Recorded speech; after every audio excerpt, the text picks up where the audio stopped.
ఇక్కడ మేము తాడేపల్లి బ్రాంచ్లో నేను ట్యూటర్గా చేస్తున్నాను గత కొన్ని నెలలుగా.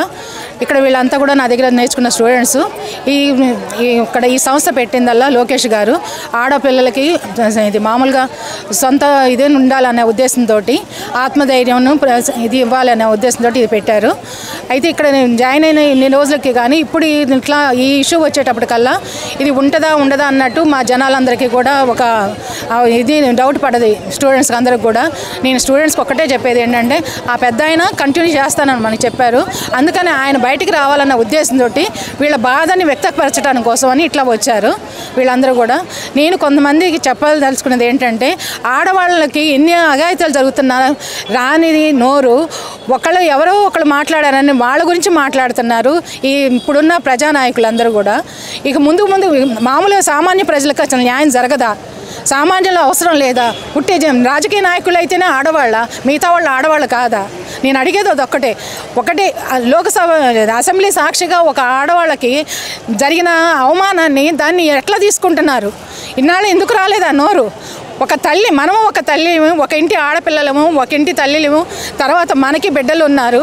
ఒక తల్లి గురించి మాట్లాడడానికి నోరు వచ్చినప్పుడు అప్పుడు ఎందుకు లేకలేదు ఈ ఆడవాళ్ళ నాయకుల నోళ్ళని అన్నీ నేను అడుగుతున్నాను. మనం ఒక చెంప చూపిస్తే ఇంకో చెంప చూపించే రోజులు కాదు. అమ్మ భువనేశ్వర్ గారు, నేను చెప్పేది మీకు కూడా ఈ రాజకీయ ముఖంగా చెప్తున్నాను. ఇన్నాళ్ళ రాజకీయం కాదు ఇది. ఒక చెంప చూపిస్తే ఇంకో చెంప చూపించడం కాదు. ఒక చెంప మీద కొట్టినప్పుడు రెండో చెంప మనమే పగలు కొట్టాలి అవతల వాళ్ళకి.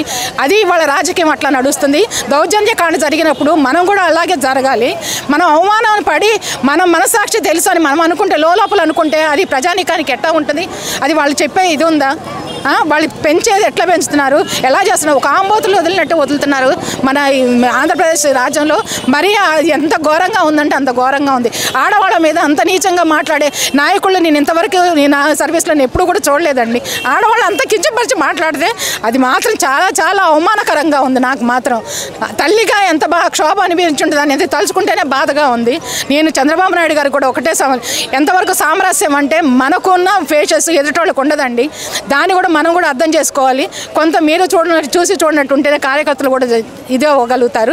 వాళ్ళ బాధను కూడా వాళ్ళని వ్యక్తం చేసుకునే టైం కూడా ఇవ్వట్లేదు. నేను అందుకే చెప్తున్నాను. ఎందుకంటే ఇవాళ ఇక్కడ ఈ కార్యక్రమం ఆగిపోతున్న భయంతో ఇన్ని వందల మంది బయటకు వచ్చారు.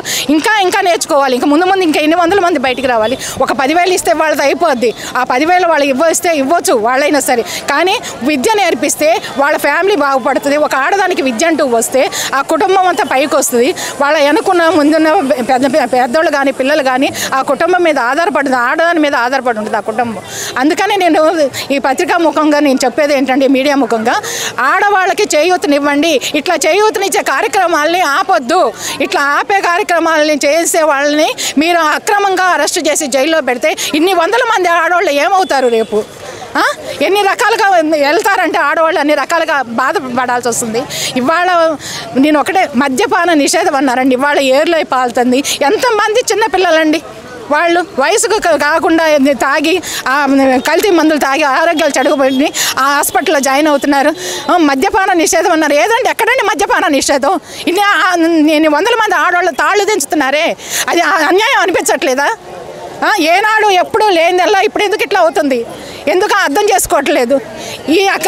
ఈ కల్తీ మందులు ఎందుకు? అన్ని రాష్ట్రాల్లో లేదు కదా, మన రాష్ట్రంలోనే కల్తీ మందు ఎందుకు?